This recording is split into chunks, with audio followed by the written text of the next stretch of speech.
Assalamualaikum warahmatullahi wabarakatuh. Bismillahirrahmanirrahim. Nahmaduka ya ghafuru ya syakuru. Mashalli wa sallim barik ala sayyidina maulana Muhammadin wa ala alihi wa sahbihi asfa'in. Nama ba'du. Salah, kok salah terus. Kadang bener wah iku ya perkara nah iku. Enggak, sing penting kowe mesti dawe ijazah ulama-ulama dhisik. Misale rapal Quran kabeh apal ayat kursi. Ayat kursi iku semua Quran iku ditulis ning Lauh Mahfuz kecuali ayat kursi. Dewe Nabi khusus ayat kursi iku aku jupuk min kanzil arsy. Dadi gamane Nabi ngendikan semua ayat-ayat Quran itu ning dokumen umum gitu teng Lauh Mahfuz, tapi aku jupuk ayat kursi min kanzil arsy. Kok gudange napa? Arsirnya ada ayat-ayat yang lebih spesial. Kalau sampean tanya, Gus, bukankah semua itu dawai Allah? Ya betul, semua dawai Allah. Tapi tetap ada dawai Allah sing hubungannya dengan makhluk. Itu di kelasnya kelas fadhil, keutamaan yang biasa. Ada ayat-ayatnya Allah yang tentang dirinya sendiri, itu yang tidak tertandingi. Ya kayak ayat kursi. Ayat kursi itu kan ayat di situ Allah menerangkan dirinya sendiri. Misalnya Allahu la ilaha illa huwal hayyul qayyum, itu kan Allah menerangkan tentang dirinya sendiri, tentu spesial. Itu ayat-ayat sing meskipun ya tetap spesial jenenge dawuh Allah tetap spesial. Tapi ada ayat-ayat yang tentang kita. Misalnya ayat fankihu ma tobalakum minan nisa masna. Ayat-ayat seperti ini kan enggak mungkin setingkat. Ini kan ayat tentang kamu. Wis ngerti nak kelakuanem seneng wayo dikai hak wayo. Nah, tentu beda, tentu semuanya spesial karena sama-sama kalamu. Tapi tentu beda, dokumen ayat kursi tentu nggak sama dengan dokumen ayat faqihu matobalakum. Maka Nabi ngendikan ayat kursi ini bahkan saya ngambilnya min kanzil arsy, jadi spesial. Sehingga terus kita dilatih guru-guru kita ngapal ayat kursi. Kan ora lucu, misalnya wiridan ning tahlilan faqihu matobalakum minan nisa terus lucu toh. Tahlilan kok ngono iku piye ngono. Aneh-aneh, gue mikir tuh, senangnya buantah. Masa ayat Quran kok beda-beda, goblok kandhanane angel, gue jangan. Jadi kayaknya gue wis ngaji malah bayi. Jadi ono ayat fawadil, maksudnya ayat-ayat sing umumnya terkait kita. Ayat-ayat sing spesial karena nerangkan Allah, tentu beda. Terus kedua tentu ayat-ayat sing rano Kanjeng Nabi, misalnya laqad ja'akum rasulun min anfusikum azizun. Terus baru ayat-ayat tentang kita. Ayat tentang kowe ya waqulu wasrobu kon mangan ngono. Nah, misalnya terus tahlil terus waqulu wasrobu. Ya lucu tuh. Bocah kok kandhanane angel. Pusing ambek kowe. Ngaji tahunan gak ono perkembangan. Ngabis go rame-rame dunya no. Nggo rame-rame apa? Dunya. Pernah ada kumpulan orang untuk ngaji. Setan setruk tenan. Paham itu? Mulai setane tangin, tenang ya Rafa. Waduh. Serepot ya. Ya, jadi kayak kudu ngerti ya. Jadi kabeh ayat Quran spesial, tapi tradisi ini ulama kan ada perdebatan apakah ada ayat fadilah dan mafdulah. Sebagian ulama mengatakan jangan bilang demikian karena fal kullu kitabullah wal kullu kalamullah. Tapi kowe nak ngingkari iku ya keliru. Wong dohire Kanjeng Nabi ku ya ada ayat yang dipuji sundul langit kaya ayat kursi. Saya punya ayat yang bahkan dokumen itu tak ambil dari kanzil arsy katanya. Dan tidak ada nabi yang dikasih itu kecuali saya. Itu nabi begitu bangga senang. Nabi maca ayat kursi. Sehingga tradisinya ulama semua anak cucunya, semua umatnya dilatih ayat kursi. Dan itu memang spesial. Coba saya kalau baca ayat kursi, saya kalau mau tidur itu mesti baca ayat kursi. Mesti ora pendak tahlilan ana sing order mboten niku apa-apa. Mosok eling pangeran nek pendak apa? Ngono aneh-aneh. Oh, tahlil kok dikritik ya keliru sing kritik. Wong maca ayat kursi kok mbok kritik. Tapi ora dikritik ya perlu dikritik. Wong maca eling pangerane kok butuh berkat le dul nah eling ya eling. Ngono kuwi cara kula padha dene. Sing kritik mek sing dikritik. Kowe tahu tahlilan? Nate Gus nek ana undangan mboten mboten. Lah ya eling pangeran nek ngenteni apa? Undangan. Ngene ben ono sing tetap ngritik, ben seimbang dunia iku ben seimbang. Apa? Balance kono sing ngritik. Kula bolak-balik ketemu wong sing ngritik tahlil nggih sowan kula. Saya tuh heran. Kenapa orang NU itu suka tahlilan? Terus ada berkat. Itu dalilnya mah. Sing ngono iku ya ora ono dalil, sing hasud nyoal ya ora ono dalil. Cara Kanjeng Nabi pirsa, tukang nyoal iku ono dalile to ora? Ya ndak ada ya serus menengah sebenarnya ketemu pangeran. Sebenarnya ketemu pangeran cocokan di sing bener. Nah, yang jelas nak sing tukang tahlil ditakoki pangeran. Kita tahu eling aku nanti Gusti nak wonten undangan. Terkarat bocah kok eling piye eling pangerane kok bedakno apa? Nah, misalnya kayak kudangan kondangan blas ditakoki pangeran diundang tonggo kok ora teko. Mergo wedi bid'ah misalnya. Tapi nekani tonggo ya perintah Kanjeng. Ya sudah nggak cocokan ae ora usah debat saiki nggak apa. Cocokan. Tapi nak cocokan mbak aku ora ketemu. Wong sing nyoal ning ijene mahsyar aku wis ning swarga. Ketemu nang ketemu ning swarga ya cocokan. Jadi kowe kudu mikir ya. Jadi ayat kursi itu dipilih ulama perkarane napa? Ayat itu jan spesial tenan. Kula niku mboten saged ilem nek gak maca ayat kursi. Nggih maca teng lisan, nggih maca teng ati setiap saat. Mergo mangsa kok pancen luar biasa. Allahu ta'ala iku Allahu la ilaha illa huwal hayyul qayyum. Al hayyu zat sing urip. Mergo sing gampang bedano Allah mbek Nabi Isa, ambek berhala, ambek semuanya yang disembah selain Allah adalah kehidupan. Kita gampangane tau ngidolakno Isa kaya apa, tapi akhirnya kecewa nak dianggap pangeran. Mergo nyatane cara mereka pun Isa mati di salib. Utawa cara Islam Isa iku diangkat. Di itu objek. Apapun hebatnya Isa diangkat, diposisikan di langit, di kerennya apa jenenge di itu objek. Berarti yang keren adalah subjeknya, yaitu Allah Subhanahu wa ta'ala. Terus kita ini sebagai orang itu punya ketakutan. Nak pangeran mati ku piye? Nak kowe mati kan gak punya akibat apa-apa. Srengenge tetap baik-baik saja. Sistem falak galaksi baik-baik saja, sistem alam baik-baik saja. Wong sing mati kuwe bayangno nak sing mati pangeran.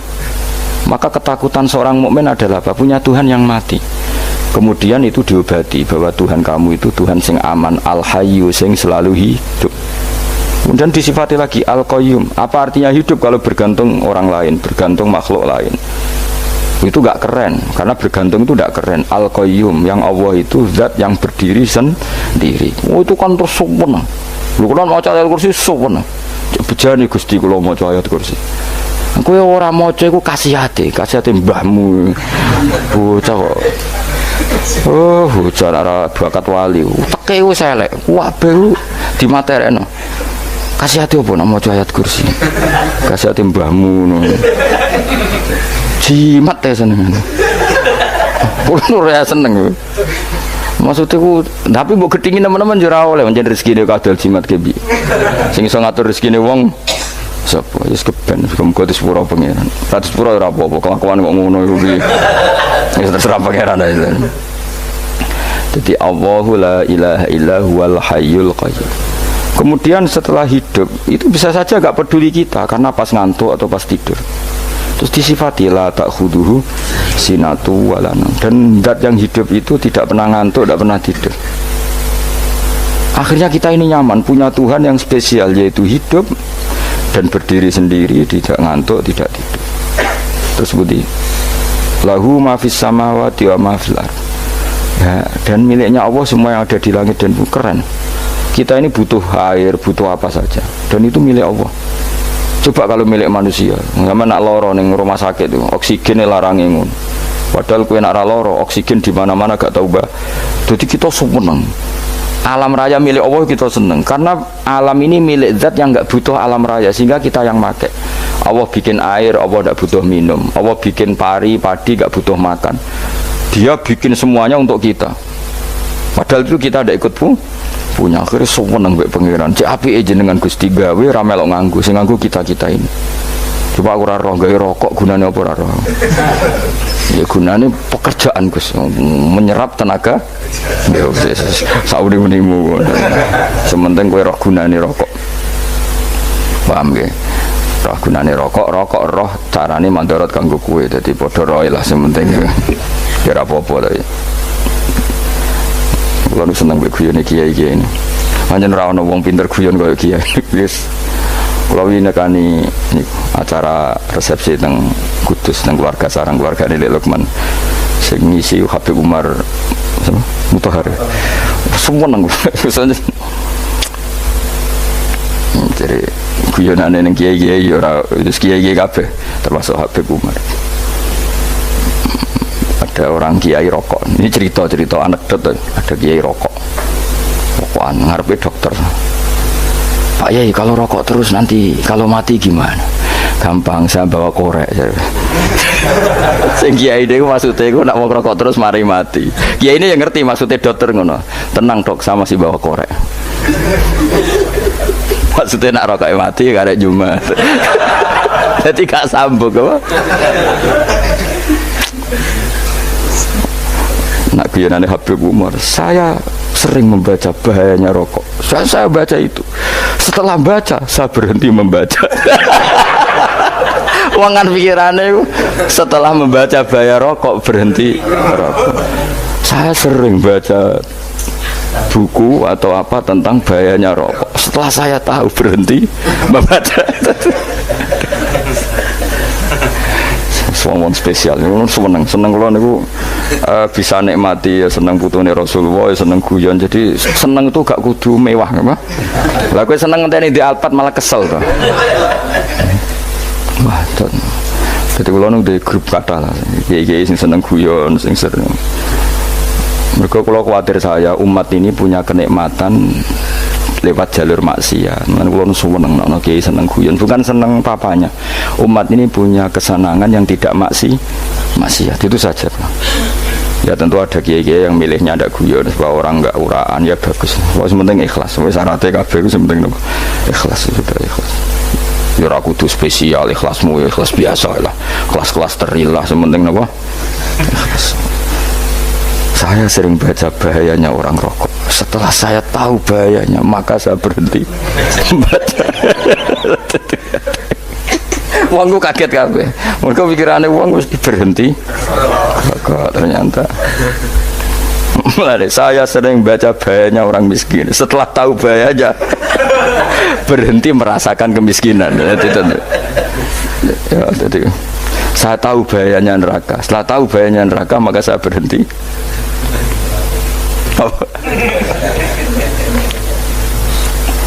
Ya, jadi terus disebut lahu ma fis samawati wa ma fil ardi. Terus kita nyaman. Kayak apa kalau alam raya ini milik Cina, milik singkek, milik non muslim atau milik wong Islam sekalipun. Mesti apa-apa tuku. Repot. Tapi berhubung alam raya ini milik Allah, kita nyaman. Mergo wa izzat sing super lomo, super dermawan, super semuanya. Akhirnya nyaman. Kamane iso turu. Dan kalau orang rumah ayat kursi ora iso turu, be turu. Kan ya maca lesane nggak ati kula maca. Lahu ma fis samawati wa ma. Terus man dzalladzi yashfa'u indahu ila bi'izni. Ketika Allah itu segalanya, tentu yang punya otoritas syafaat, punya otoritas apa saja nunggu izinnya Allah Subhanahu wa taala. Ayat yang spesial ini. Kemudian kiai-kiai punya cara supaya umat itu hafal. Dibikinlah metode tahlil maca bareng-bareng. Tapi kemudian ya sudah itu nasibnya terus kurang baik. Nasibnya kurang baik. Ada yang bid'ahkan, ada yang setengah-setengah ngafirno. Sing maca ya padha dene ra paham mbek ngantuk bentuk berkat mulai sudah akhirnya terus. Lah sampean bela di sembelo sing bener wis takok provokator. Sing jelas latih maca iku terus. Dadi Allah pirsa nak macamu ora golek berkat. Tapi nak mau tahu tahlil hati. Eling apa tahu hati? Benda apa? Eling pangeran kok ngenteni apa? Apa iku tunggale. Tahu muni alhamdulillah nate apa nak permangan. Muni alhamdulillah kok ngenteni permangan bocah ora karu-karuan. Wong nek bakat wali kok teke wis elek. Jate wis keliru terus. Masih orang khusyuk lah, ora bakat wali, khusyuk tok tapi ruwet, uripe ruwet. Terus lahu ma fis samawati wa ma fil ardi man dalladhi yash'indahu illa ya'lamu ma baina aydihim wa ma khalfahum. Dan Allah tahu apa yang di depan kita, di belakang kita. Terus kita lagi-lagi nyaman. Kayak apa misalnya kita yang lemah ini tidak dalam pengawasan Tuhan. Jika mana kalau misalnya dia anak cilik, anak itu tidak nyaman kalau ketika main gak didelok orang tuanya, karena dia tahu ada hal-hal yang dia tidak bisa menggapai dan butuh setiap saat pada orang tuanya untuk membantu menggapai itu. Jadi anak masih seneng dolanan, sukanya diperhatikan tetap. Nah kita ini seneng sekali main ning dunyane pangeran diperhatikan Allah Ta'ala karena Allah selalu tahu kita. Jadi terus nyaman. Jadi semua ayat itu menjadikan kita nyaman. Nanti Kanjeng Nabi ora sare sedurunge maca ayat kursi, ora sare sedurunge maca surat musabbihat. Dan saya dalam banyak hal niru itu. Nabi urung sare nek ora maca surat Hasr. Nah aku ijazah iku kowe ora mungkin surat Hasr ning juz pira wae kira roh kok dijazahno. Sing iku lho sing diakhiri suti la anzalna hadal qur'ana ala jabalil la ra'aitahu khashi'am. Itu tapi mulai kok ngarep subhanallahi ma fis samawati wa ma fil ardi wa huwal azizul hakim. Terus waladzi akhrajal ladzina kafaru min ahli kitabim. Ya bener subhanallahi ma fis samawati wa ma fil ardi terus. Terusnya terus waladzi akhrajal ladzina kafaru min ahli kitabim min diyarihim li awalil hasyr wa dzanantum ayakhruju wa dhannu annahum mani'atum husunuhum min Allah fa'atahum saat terusnya serang rapal. Akhirnya ya itu tadi. Terus terakhir apa? Ya'lamu ma baina aydihim wa ma khalfahum terus wala yuhituna bi syai'in min ilmihi illa bima. Dan seseorang itu tidak punya ilmu kecuali dengan kadar dikehendaki Allah. Bahwa kita ini selalu objek. Punya ilmu ya dikasih, punya rezeki ya dikasih, punya apa saja sehingga status kita makhluk, statusnya Allah khalik, statusnya Allah itu memberi, statusnya kita hanya penerima. Itu bahkan termasuk bab ilmu. Bab ilmu itu tahunya kita ya hanya diberi. Illa bima wasi'a kursiyuhus samawati wal ardo, dan kursinya Allah itu meliputi langit bumi sehingga kita tahu wah keren. Terus wala ya'udu hifdzuma, dan ketika alam raya sebesar ini Allah tidak pernah capek mengurusnya. Sampean tak pasrahi gawe kok ngrumat srengenge. Sampean ngrumat listrik omahmu lho kadang kabel pedhot, dope pedhot. Iku Allah ngrumat srengenge mulai digawe nganti saiki. Gak tahu mati. Gak tahu bayar. PLN itu kon gawe 0, sekian gak tahu rusak setahun kon jamin ora ngara iso. Allah gawe srengenge mulai Nabi Adam nganti saiki ora tahu bengkelno. Oke gak tahu mikir ngono, jen rawali yo.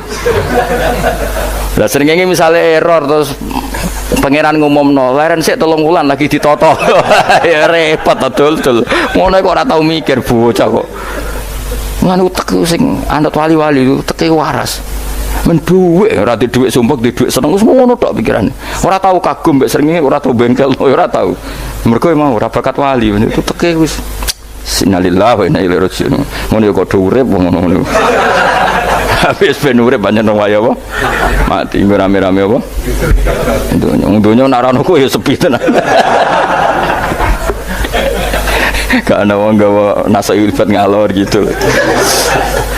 Ngaji sepeda dibayar kok paham ya mulai apa mulai nggak takut ibu curi bar apa kaji mau Gus Pak nerangno apa delok rekamane iki atek dong tapi aku luwih seneng ngono timbang kowe nyimpulno malah tambah keliru kabeh. Kulo niku paling asline paling ra cocok ngaji disimpulno. Uteke beda kok nyimpulno terus piye. Tapi dilarang piye niate ya seneng tapi didukung mesti keliru. Wong nyimpulno keliru. Mergo mesti nganggo uteke dhewe. Wis ben kok nunggu rame-rame apa. Kulo kadang mikir ya Allah. Lah saiki PLN ngurus listrik sa Indonesia iku dibagi-bagi per wilayah. Jogja tok kok Bantul tok iku wae bengkelno.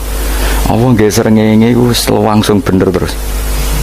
Nek wong bosen digawe bengi ben ra ketemu srengenge digenti bulan nek enak. Kok bosen matahari, bosen rembulan ana mendung wis turu. Diamuk bojo lah laudan selali. Sekarang itu segampang itu ngatur dunia itu segampang itu. Paham ya? Jadi semua enak lah pokoknya urip wis enak. Pokoke kabeh anut pangeran wis enak. Wala yaudu hifdzuhuma wa huwal aliyul azim terus turu. Semun Gusti kula tak tilem seteng dunia baik-baik saja. Sowan nang mbek pangeran. Lah maca ngene kok ngenteni kundangan. Kok kon dadi wali kuwi. Nah sing rapal ayat kursi terus ngritik. Ora hafal. Butuh ngono. Wis apal lose wis darah dibitalah penting kowe hafal ayat kursi sik. Hafal? Ndak. Lah ya ayat kowe hafal sik terus lagi betahno ora apa-apa. Dadi mergo ngono. Kaya kula misale biat aku rada bener. Mergo ora tahlilan lah yo maca. Kula yo bingung ngadepi jenengan belondi padha ora jelas e. Yo ayat kursi ku waca. Nah tentu ayat yang seperti ini kan nggak mungkin kualitasnya setingkat nyuwun sewu ayat wa kulu washrabu. Makanya banyak ulama sama delok teng kene itqon teng kitab-kitab tetap ada ayat sing spesial, ada ayat sing spesial tapi tentu nggak sekelasnya. Coba jangan kamu katakan atas bawah nanti suul adab bekala muwah, tapi tentu spesialnya ayat kursi itu tentu super karena menerangkan Allah sendiri. Sementara beberapa ayat menerangkan hak kita sebagai manusia, misalnya wa kulu washrabu, tentu kualitas fadhailnya beda. Tapi jangan katakan klasmen, jangan, karena kurang sopan dengan kalam wah, tapi tetap beda. Makanya Nabi ngendikan ayat 3 apa loco ngape turu waca di mana-mana waca. Oh, Nabi begitu bangga dengan ayat kursi. Akhirnya kena bakul ditulis di paham apa? Ditulis didol. Nah, baru kayak didol ya kayak hikmah ya, akhirnya dipasang ning ruang tamu. Akhirnya ketara iki wong Islam bera Islam baru kayak ayat kursi. Semuanya berpikir positif bae. Wah berarti sing di omah Islam bukti nopo ono ayat kursi ini. Lho kula nu beberapa kali diselametno ayat kursi. Kula nak ning perjalanan marung. Itu kadang yang merasa nyaman mergo ning warungnya ono ayat. Wah berarti Islami lah, ora kuatir iki ana daging celeng, tetep nulung ngoten. Ya ini jujur mawon, kula niku tetep asobia, artinya nek ning perjalanan sing gak jelas lor kidule ora ro daerah kok marung ana ayat kursi, paling ndak kan orang ini punya etika, kira-kira ora bakal apa? Jualan daging babi lah misalnya. Ya tetep bantu lah tetep. Umpamane terus dikenggon salat. Sanajan to sing duwe misale mbok salat ora ya ora perlu. Ya aja suudzon ngono wis anggap ae mosok masang ayat kursi kok. Ya sih gitu. Kan lumayan ada perangkat yang itu. Akhirnya bakule payu ayat kursi ini sing di omah ya payu promosi nek iki Islami, sing blonjo ya nyaman, wis padha enake lah. Ayat kursi ini sing ngenes mergo tinggo ya tapi ya ndak lah. Nak niate ngono ya tapi ayat kursi tetap mulia dengan dirinya sendiri. Kulo seneng tenan mbek jeneng ayat kursi ya. Ya tadi kekhawatiran kita punya Tuhan yang tidak sempurna itu terjawab bahwa Tuhan kita super sempurna. Jadi kulo bayangno grepe turu nyen seneng. Senenge wae Gusti nak kula turu iku langit bumi gak masalah. Bayangno nak pangeran sing turu, sistem Tuhan hancur. Makanya syaratnya jadi Tuhan bala takhuduhu sinatu wala. Padahal kita menyaksikan Nabi Isa turu. Beberapa yang dituhankan selain Allah turu ngantuk. Bayangno misalnya kowe pas donga sing mbok dongani turu. Kan kacau. Makanya Allah mensifati dirinya dan itu memang fakta la takhuduhu sinatu wala nam. Allah ora tau ngantuk. Ya betul nanti akhirnya sewenang kita sewenang banget mbak pangeran dengan sifat-sifat seperti itu. Akhirnya raditu billahi nabwa rabba wa bil islami dina. Al-Islamu siji Islam Al-Qur'an lan Qur'an Muhammadun Rasulullah. Wa yang bagilan saya celana ketika kita anakku yang ngucap kita fi kulli yaumin raditu billahi nabwa rabba wa bil islami dina. Raditu ridho ingsun billahi kana rabban sebagai pangeran. Aku ridho banget, seneng banget Allah sing dadi pangeran. Muga mau pangeran liyane Allah yo kacau tenan. Nanti pangeran terus turu. Terus ngantuk, nak ramangan lemes kan pusing. Apapun hebatnya Nabi Isa misalnya buat pangeran ya pusing. Kadang pas sare dungani tenan juga boleh pas apa? Sare ribet nah. Tapi kita di pangeran sing la takhuduhu sinatu wala nam bil islami dinan wa Muhammadin sallallahu alaihi wasallam rasulan wa nabiyan wa bil qur'ani hukman wa imam. Dan kita ridho Quran sebagai panduan hukum lan dadi imam. Imamu panu mantap. Terus nikmatmu piro? Islam, Quran, Muhammadur Rasulullah wal afiatu lan sehat. Difaul makarih tegese ora. Kaya kowe ngene iki ra di dhuwit lah kan gagah. Ora ning penjara, jajal kene penjara lara kabeh. Baru kaya ra di penjara Mas yo di rokok saler ngalor ngidul ambek nggo nasoihul ibad. Bariku kenalan ke grup wis rame donya wis. Gak penting ngaji paham ora penting, sementing tambah kenalan. Amit-amit tenan wis ben kok rame-rame apa donya. Wasitro lan ketutup sangka celok satrul uyub. Dalah celamu ra konangan wong akeh. Yes, padahal ya kurang ajar lho kara-karuan. Dalah ya rapati konang. Kenapa rapati konangan? Karena liyane ya sejenis. Jadi saling menutupi.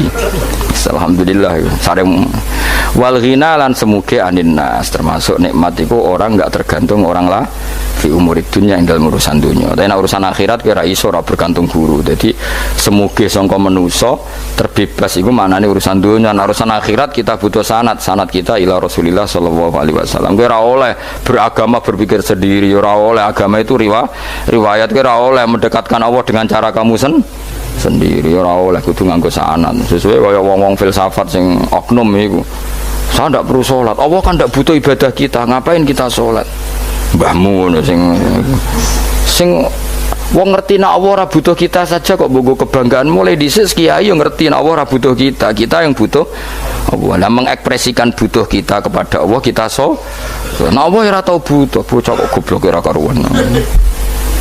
Nah itu karena dia berpikir cara beragama dengan pikirannya kita ndak, kita tahu Allah ndak butuh kita tahu. Kenapa kita sholat? Karena kita butuh Allah. Nah butuh Allah itu implementasi kita di ajarannya Rasulullah kita sholat. Kok malah Allah ora butuh sholat. Jadi kira sholat Allah ora apa-apa. Kowe ra ono wae Allah ora apa-apa, kowe aneh-aneh kowe. Zaman kowe ra ono Allah ya ora apa-apa, baik-baik saja. Itu jokono kowe iku masalah, tapi ora bagi Allah, bagi kamu sendiri. Nah Allah ora masalah wis nyediakno neraka.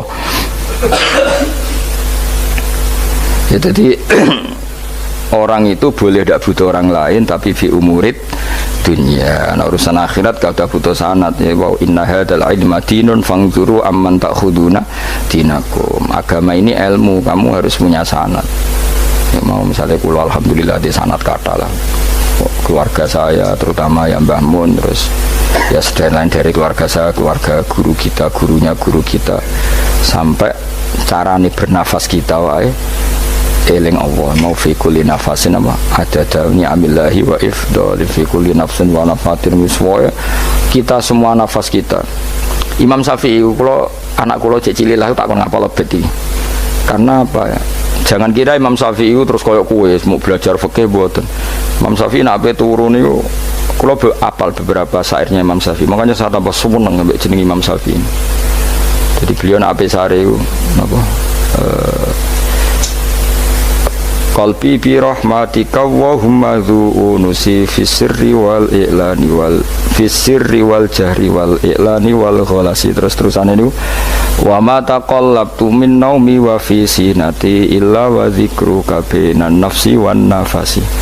Dadi wa ma taqallabtu lan ora molak-malik ingsun. Cara wong Jawa iku apa wong turu ra iso-iso apa jenenge? Gelibakan. Ini Imam Syafi'i masuk barang gelibakan ini kowe. Serepet santri ya. Apa mana nih? Sing rada Islami dul. Apa? Resah Imam Syafi'i atau mikir utang iku aneh-aneh. Jadi wa mata kolab tulan ora tau molak-malik ingsun. Maksudnya cara mau lho, cara bahasa kasare gelibakan. Fi naumi ing dalem turu ingsun wa fi sinati lan ing dalem ngantuk ingsun. Illa wa dzikruka kecuali eling teng jenenganmu benan nafsi antarane jiwaku wan nafasi lan nafasku. Dadi wa ma taqallabtu fi naumi wa fi sinati illa wa dzikruka benan nafsi wan nafasi. Jadi ulama di sini itu beliau tidak bikin syair, tidak bikin nadzuman, spontan tuh muji Allah. Nah, saya kira orang semadzab Syafi'i kayak kue wape turu ra iso gelibakan mari urung mangan. Akhirnya mau mangan sih barang mangan warek rokokan lega terus ngorok turu ya Allah karim ya urip ya Allah.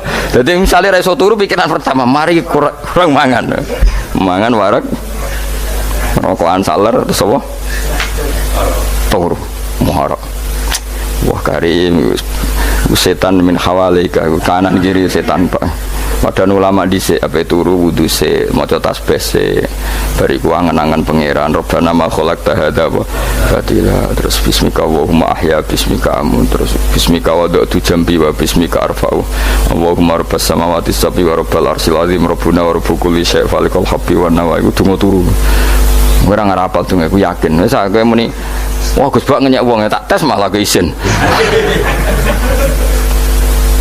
yo dongane turu iku sing terkenal loh donga turu mbek donga ngaji padha Allahumma bismika Allahumma ya bismika mergo ana kiai kota Bu tahu doa ngaji nggak tahu Pak Ustadz dongane bismika Allahumma ya bismika lho Pak Ustadz itu doa tidur karena kalau ngaji nah jare ora kiai donga turu mek ngaji ku padha aku dhisik sekal maksude ku piye kok donga turu mek ngaji padha jebule nak ngaji turu ana kena ngaji dongane apa bismika Allahumma ya bismika terus ngaji faslon wis tok ndi serepet wis rame-rame dite do urip apa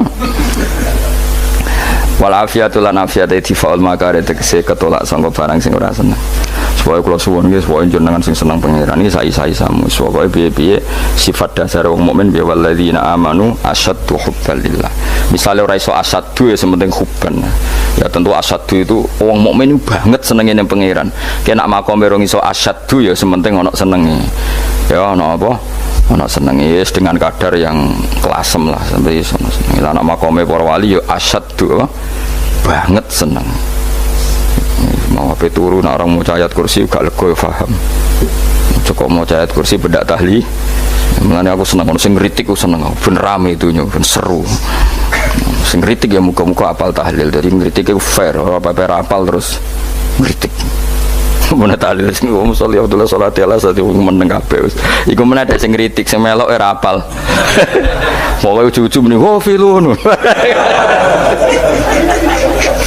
susah iya deh kau mau sholli Abdullah sholati ala sati makhlukatika Nurul Huda saya mas Nurul Huda terus oh sing guri semua orang gofil aduh sing ramen itu mak kiai apal profesi ini apal karena ning desa modelnya permanen bagian tahlil yo tahlil terus bagian donga yo jadi sehingga kiai donga kok digeser jadi mimpin tahlil yo gagap lo akeh lo kiai ngalim kon mikir tahlil yo mikir mergo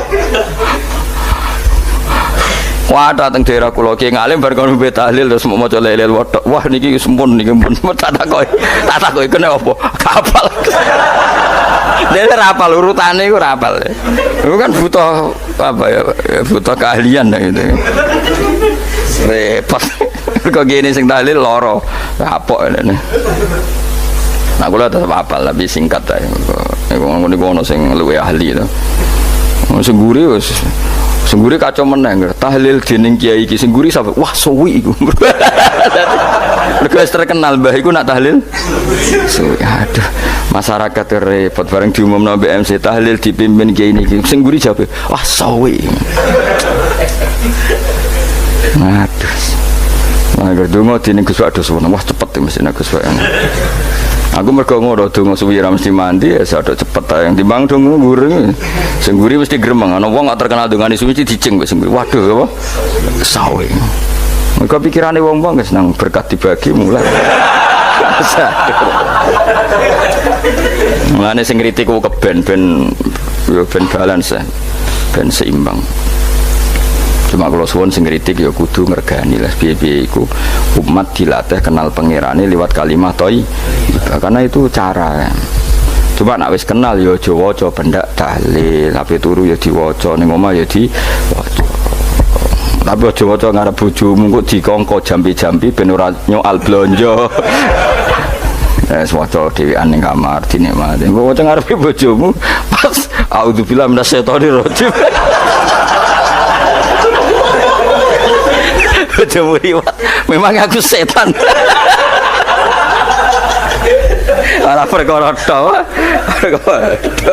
enak wae mulya barani minasyaitonir rajim ya nak maca kok banter-banter ngarepe bojomu pas liwat pas apa auzubillah minasyaitonir rajim bojomu ngamuk malah repot Anas sange Anas anan Nabi sallallahu alaihi wasallam kala dawuh sapa Nabi dawuh yaqulu dawuh sapa rabbukum pangeran sira kabeh fil hadits qudsi dalam hadis qudsi dawuh ya ibnu adam ya anak adam tafarrugh tenanono sira li ibadah tafarruh fokus farroh iku fokus tafarruh fokus sira tapi mosok iki kuwi maknane fokus napa iki kuwi maknane apa tenanono sira li ibadati krana ibadah ingsun amlak mongko ngebai ingsun kalba kae ngati sira hinan ing semuge kowe atimu kebai eling aku mesti atimu ku sugih wa amla lan ngebai ingsun ya deka ing ngarepmu rizkon apane rezekine utawa rizkon ing rezeki wis aku iku eling aku tenanan mesti atimu tak gawe ati sing cukup lan rezekimu tak cukupi ya ibna adam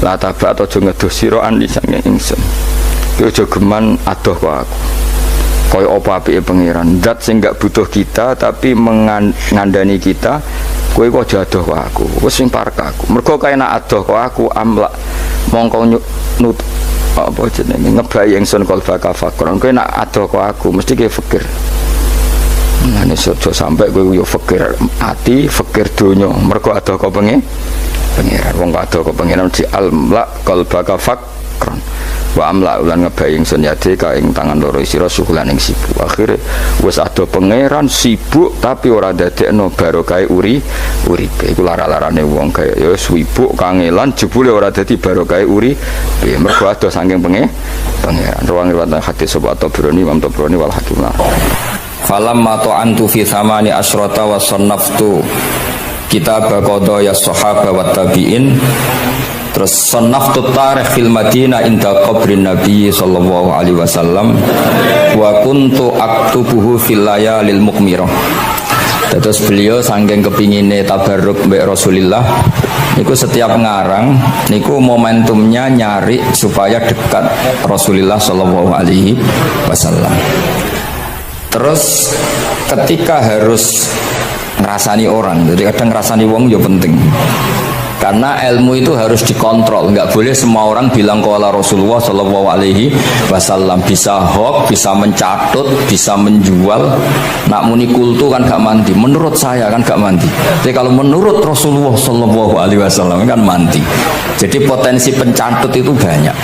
Sehingga dibutuhkan koreksi dalam ilmu hadis disebut al-jarhu wa ta'dil, disebut al-jarhu wa ta'dil. Harus ada kualifikasi rawi. Nah kualifikasi rawi itu dilihat dari siapa. Beliau harus mengkonfirmasi mbek tanggane, mbek kancane. Kadang ning jaba ketok sabar, ketok ramah, juli nak nang omah kerenge ra karuan. Nah, itu harus dikonfirmasi. Akhirnya singkat cerita Imam Bukhari itu dalam banyak hal kadang ngrasani tiyang. Akhirnya diprotes. Jenengan iku kiai kok tukang ngrasani wong, kira-kira gitulah cara basa Jawa niku. Wong kiai kok ngrasani orang. Terus beliau ngendikan innama rawaina dzalika riwayatan walam naqulhu min indi anfusina. Semua itu terkonfirmasi karena tonggo-tonggone konco-koncone bilang seperti itu, tapi tidak pendapat saya. Jadi gamane misalnya kula di konco Zaid, jare konco-koncone nak utang ra tau nyaur gitu. Maka ini sudah saya diskualifikasi. Tidak boleh jadi rawi hadis, nak utang ra nyaur gitu. Tapi maksudnya ra nyaur mampu. Nah ra mampu alhamdulillah dadi ra wajib. Ngene sampean nak kepengin diutang ora wajib bayar, ndonga kere sak kere-kerene. Lho niki ijazah niku. Niku dijamin langsung mboten napa? Wajib. Monggo nak kepengin jajal. Kopil tuh. Wah sembrono tenan iki. Monggo nak sing kepengin diutang mboten wajib napa? Nyaur niku kedah kere sak kere-kerene. Nganti mboten wajib napa? Nyaur. Mengke nggih mboten wajib haji, mboten wajib zakat. Statusnya langsung mustahik. Nggih monggo nak kepengin jajal. Nak kepengin jajal. Nggih kula terusaken nggih. Terus orang dulu itu biasa ngerasani tiang tidak cocok, tapi kalau ketemu itu ya hormat. Karena ngerasani ini bentuk loyalitas sama ahadits Rasulillah supaya tidak diriwayatkan dari orang-orang yang tidak adil. Inna hadzal ilma dinun fanzuru amman ta'khuduna dinakum. Tapi dia secara pribadi nggak ada masalah karena setiap orang selain Nabi tentu punya salah, nggak masalah. Kita hormat orang yang punya utang nggak bisa nyaur nggak masalah. Tapi ya sudah dirawi hadis untuk kang bodoh nih. Nanti kalau ini kola Rasulullah, sing mutangi ku, utangnya ra nyaur kok kola Rasulullah. Sing camah iku Kanjeng Nabi. Ya, orang dulu itu bisa melakukan seperti itu bisa. Makanya ya ini agak unik. Ya, jadi ini cerita-cerita sing dialami napa Imam sinten Bukhari. Saya atau orang kaya atau sing donatur. Iku duka. Beliau ngendikan la yasauni an akhussa bisama'i qauman duna qaumin. Saya tidak bisa. Ini semuanya umatnya Nabi. Kemudian saya hanya ngajar 1-2 orang. Hanya karena dia anak pejabat atau orang tertentu tidak bisa. Kalau kamu mau ngaji, ikut ngaji umum. Terus jenengan ini misalnya so salam template tengkulo 1 siuto. Gelem ra gelem ya ngaji umum. Gak salam template ya Allah, gak ngaji ya Allah. Sementing ojo terus pepeh bayar ngajine khusus Gus. Ojo ono wong liya. Ben sing pinter kula tok umat Nabi liyane giyoblok kabeh. Mboten purun. Imam Bukhari ngoten mboten purun. Terus la yasauni niki kula waca iki. Padahal niki anake raja. Ana Khalid bin Ahmad Khalifah Ibnu Thahir sa'alahu ayaqdura manzilahu fa yaqra at-tarikh ala auladi famtana min dzalik. Wa qala la yasauni an akhussa bis sama qauman duna qaumin. Jadi intinya niku Imam Bukhari akhirnya boten apa? Kersa. Lalu niki cerita keramat-keramatipun Imam Bukhari. Imam Bukhari niku selain kualifikasi hadis sesuai al-jarh wa ta'dil, niku setiap hadis niku disolati. Beliau adus sholat 2 rakaat, memanfaatkan perangkat rohani.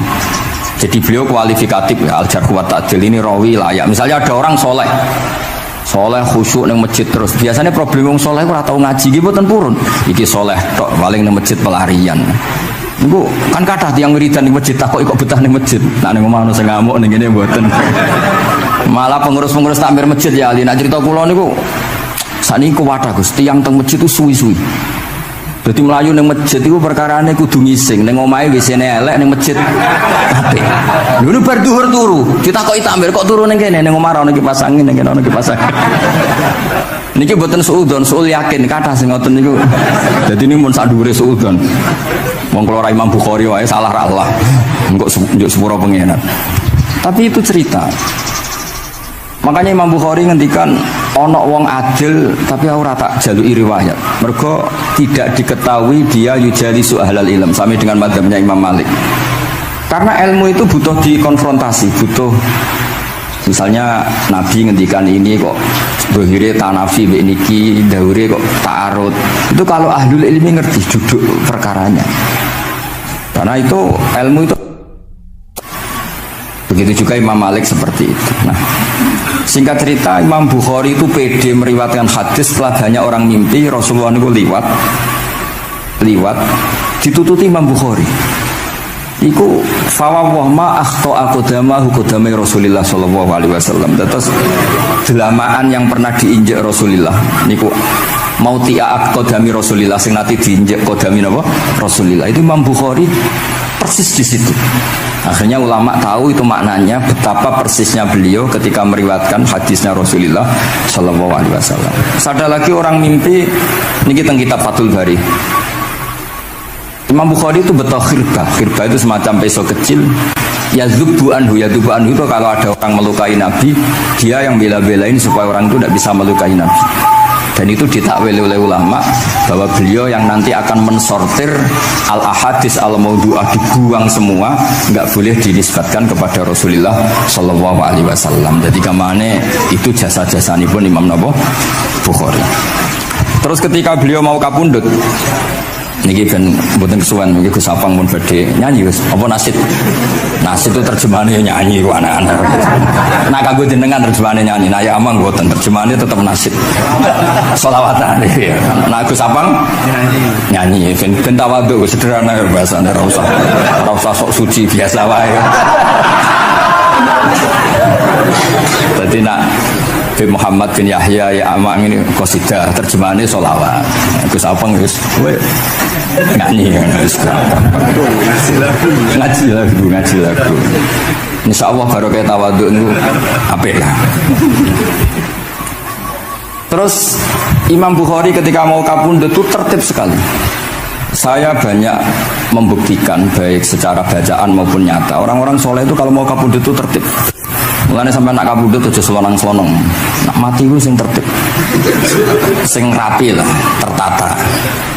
Kalau cerita sedikit, bapak kula niku selawase niku tiap tahun milih kula teng Jogja. Iku mboten pernah memamitkan saya sama ketua tempat kerja kula. Niku bapak tindak teng kene kula Jumadil Ula niku. Saya tak pamit nang mbek kancamu, guru-gurumu, kanca-kanca kowe mulai ngenteni aku. Terus bapak recep kabundut. Mbah Mun juga gitu saya menyaksikan sendiri mau kabundut itu uang dititipkan ke Subak. Iki aku nak balik no, nak aku ora balik sebagai dulur-dulurmu. Terus beliau di pesawat ngendikan Gus Yasin, tenang dosin aku tahlili. Terus ternyata di Mekah kabundut. Itu contoh-contoh kabundut yang tertib, beretika dan berperadaban. Nah Imam Ghazali luwih parah malih, parah kramate boten parah masalah. Kok mbok potong dadi geger. Niku badhe kabundut itu tuku kafan piyambak. Tuku kafan. Terus kanca-kanca sing perjalanan 3 hari karena dulu enggak ada pesawat. Ora ono WA. Niku diundang. Tolong dinongkas ning nggonku ya. Ketika beliau kabundut itu orang yang perjalanan 3 hari enggak ada yang terlambat. Ditakoki, "Kenapa kamu enggak terlambat?" "Saya sudah diundang 3 hari yang lalu." Nanti aku tuku kafan terus badhe niku badhe subuh salat terus piyambake cara Jawa nggih agak selonjor terus adike diceluk Ali ya bil kafni aku jupukno kafanku. Terus diambung terus beliau ngendikan alar ridho bil intiqal ila malikil mulki pun kula ridho pindah teng alame jenengan Gusti maksudnya kabundut. Ya terus kabundut. Jadi adike ora ribet tuku kafan, ora ribet tuku. Saiki ya ana persiapan tapi gaya-gayaan untuk kuburane wis digawe. Terus gaya mergo larang kawasannya itu elit. Ini buatan keramat nih sembrono nih. Lah Imam Bukhari ki ngoten badhe kabundut tuh wali-wali angkatan beliau itu dipeni. Desane piyambake jenenge Khortangka, napa bacane Khortanak mboten ngerti. Pokoke kawasan Uzbek karena itu ejaan Soviet. Sauni-unimu lho waca Khortangka, cek Khortanak, cek opo ngono lho. Sing maca penting aja waca demaan karena tulisane kok sik. Niku wali-wali ngipi ketemu Rasulullah teng pagar desa, teng pojok, teng pintu gerbang. Wali-wali tanya, "Ya Rasulullah, kenapa engkau di sini?" "Antaziru Muhammad bin Ismail." Aku ngenteni Muhammad bin Ismail. Apa tak jak bareng. Terus wali-wali ini tangi krungu kabar Imam Bukhari kabundut. Nama beliau kan Muhammad bin Ismail. Jadi akhirnya wali-wali ngerti. Jadi ya badhe kabundut itu ditunggoni Rasulullah sallallahu alaihi wasallam. Kula waca nggih, tak waca Arabe. Engko nak mboten paham nggih muni amin nggih. Mboten santai mawon sampean. Kula niki mumpung dadi wong saleh mergo nderekaken kersane Habib Bidin. Ya kadang saleh kadang ora, nek ora saleh ya istighfar wis gampang, urusan mbek pangeran niku gampang. Ribet urusan mbek manusa. Terus yo sepuro iki kadang gremeng. Tapi ora usah kaget, ya apik manusa kalah apik mbek pangeran. Pangeran wis Ghafur kok manusa kok Ghafur ketok ya ora lah wis biasa wae ngoten. Gampang urusan mbek pangeran ya. Ya cara kaidah fikih kan ngoten. Haqqullah mabniun alal musamahah. Urusan mbek pangeran iku gampang. Urusan mbek manusa ruwet ya. Sing dawuhe ahli niku. Niku fakta apa pengalaman ya? Pengalaman apa fakta? Pengalaman. Ini kanca kula oleh ahli ahli al-Habsyi. Nggih boten enten perkembangan mulai mbek kula ya ora jelas sih. Nggih kula waca ya. Akhbarana Muhammad bin Makki sami'tu Abdul Wahid bin Adam At-Tawasis yaqul ra'aitu an-nabiyya sallallahu alaihi wasallam fi naumi wa ma'ahu jama'atun min ashabihi wa huwa waqifun fi mawdi'in fa sallamtu alaihi faradda alayhi assalam fa qultu ma wuqufuka huna ya Rasulullah qala antaziru Muhammad bin Ismail falamma kana ba'da ayamin balaghani mautu fa nadartu fa idzan huwa qad mata fi sa'ah allati ra'aitu fiha an-nabiyya sallallahu alaihi wasallam. Monggo nggih nak badhe kapundhut sing tertib nggih. Habib Ali bin Utsman kabari Habib Bidin ya Ali Al-Habsyi Muhammad kondo-kondo sik dadi saged takziah nggih. Nah, ketika Fatihah itu sebegitu keramatnya, sebegitu topnya, itu setan rapat singkat cerita itu yang tadi dipimpin oleh iblis yang sedang terkapar apa? Terus tadi obatnya nggak ada, cuma dia shock karena ada surat yang turun yang melafatkan itu pasti selamat dari apa? Neraka. Nah ini gimana saran Anda? Sarannya adalah bikin orang-orang itu lupa, tidak baca Fatihah. Nah ini rapatnya Iblis. Idzabu wajtahidu hatta tufilu qulubahum hatta la yaqulu hadhihi surah. Kala yuksiru qira'ataha wa la yakunu lahum ajrun wa thawabun bal yakunu lahum adzabun wa iqabun. Kemudian yang terakhir saya beri ijazah tentang Al-Fatihah ya, karena ini surat yang populer. Kalau saya ijazahi Quran 30 juz pasti sampean nggak hafal. Atau ijazah surat Baqarah. Kalau mau Baqarah mau. Ijazahi surat Baqarah mau 2 juz setengah. Mau Mas Asep? Yang Fatihah aja yang gampang ya. Nah, ya kulhu Fatihah ini paket ringan ini. Tapi pahalanya apa? Besar. Ini beda ya, artinya selama ini mungkin Anda baca tapi monoton ya. Tapi ini saya bacakan teks aslinya tentang istilahnya itu mazaya itu kelebihannya Fatihah. Saya baca Arabnya dulu, nanti ini terakhir ya, ijazah tadi kan saran-saran umum tentang sosial ya, pokoknya jadikan kebaikan itu punya nilai sosial yang baik lah. Jadi nanti orang yang nggak amanah nggak laku ya, calon bupati, gubernur, presiden yang nggak amanah juga nggak laku. Begitu juga kiai yang tidak amanah juga nggak laku, suami yang nggak amanah juga nggak laku, istri yang nggak amanah juga. Sehingga kebaikan ini jadi nilai sosial yang dalam tanda kutip sudah keniscayaan ya. Yang diinginkan Allah itu seperti itu, bukan kebaikan yang dipaksakan karena kekuatan negara. Maksudnya kalau bisa kebaikan itu tidak usah dipaksakan, memang satu apa ya, sudah satu kebutuhan. Kayak cerita-cerita di negara maju itu, bahkan apapun jatuh itu nggak ada yang ngambil apa itu. Makanya gambarannya Mekah Medina kan gitu kan, barang jatuh nggak ada yang berani apa ngambil, itu saking sudah jadi sistem. Sehingga banyak negara di Eropa itu yang sampai nggak punya tentara, nggak punya polisi karena kebaikan itu sudah. Nah kita kan masih capek, polisinya aja capek apalagi masyarakatnya, karena ya apa ya, kebaikan itu belum jadi nilai apa bersama. Nah, kita selain ditopang negara, ada polisi, ada tentara, itu kita usahakan kebaikan itu jadi nilai apa bersama. Tadi wa'tamiru bainakum bima'ruf. Dan kita punya reputasi yang bagus dalam bab ini. Saya masih ingat kecil saya itu yang jilbaban hanya keluarga kiai, sekarang rata-rata masyarakat itu jilbaban. Dulu yang sekolah SMP, SMA itu jilbaban kadang dulu malah dilarang ya, harus sama seperti itu seragamnya. Sekarang sudah boleh dan nyaman. Lama-lama yang dapat simpatik ya yang pakai pakaian model tertutup seperti itu. Lama-lama gamane cara wong golek mantu ya golek yang seperti itu daripada yang blodor. Lama-lama jadi nilai bersama. Ya ingin saya seperti itulah. Di terminal juga sama. Orang mau makan cari warung yang kelihatan ada ayat kursinya, pakai jilbab, atau paling enggak dia nggak mungkin lah nyuguhkan yang tiren atau yang haram. Akan ada garansi sosial, ada apa? Ada garansi apa?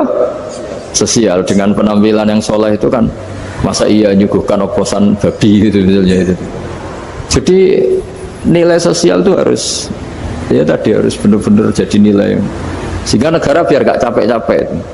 Polisi juga gak capek kan, karena tugasnya corong Jawa mau ngawat-ngawati tok, tapi sudah tidak perlu tegang karena kebaikan sudah jadi nilai apa bersama. Ya, ingat-ingat ya ayatnya tadi, wa'tamiru bainakum bima'ruf. Jadi kebaikan itu harus jadi nilai bersama. Iktimar itu menjadi urusan bersama. Makanya kalau kita rapat besar disebut apa? Muktamar. Muktamar itu urusan bersama. Tadi imamnya sholat juga menopang Gojek karena nggak lama-lama nopang Grab, nopang Kernet, nopang penjaga Indomaret, penjaga bensin, pom bensin. Lah dia hanya punya waktu 5 menit terus imamnya baca Baqarah kan. Iya imamnya mursyid, mungkin dia tambah lama tambah dapat aplaus dari muhibbinnya, tapi makmumnya dia tambah lama tambah dapat penghormatan dari pecintanya, tapi kitanya wah khusyuk wali kan, dia dapat status naik lah. Kita yang sudah tidak ikut jadi wali diganggu apa pekerjaannya. Kalau ada imam seperti itu sampai mufarokoh saja, niat ya Allah sampai sini saja saya makmum orang itu, silakan orang itu punya urusan sendiri dengan jenengan, ya sudah terus salib saja apa. Itu boleh kalau dalam fikih namanya apa mufarokoh. Mufarokoh itu niat, tapi kamu jangan langsung selonong mufarokoh, niat dulu. Pamit sama Allah bahwa sekarang mau mufarokoh. Ya, tapi ya jadi sholat yang aneh kan, imamnya masih rukuk, kamu terus sujud, terus apa-apa selesai ya. Mungkin dalam pandangan itu orang lain ini maksudnya makmum gimana ini kok begini. Tapi sudahlah, Allah Maha tahu. Nah, insya Allah dimaklumi. Ya saya baca tentang Fatihah ya, karena sampean pasti sering baca Fatihah.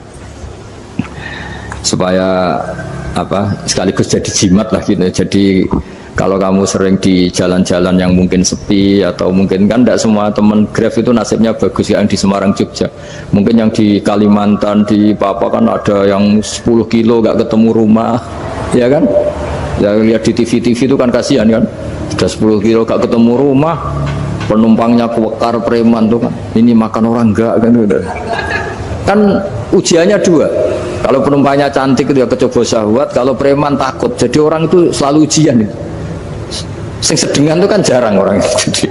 Jadi kalau penumpangnya perempuan cantik ujiannya itu syahwat, kalau preman ujiannya ketakutan. Kalau orang yang lemah bawa uang ujiannya kamu ingin garong. Jadi hidup itu memang semuanya ujian. Liyabluwakum ayyukum ahsanu amala.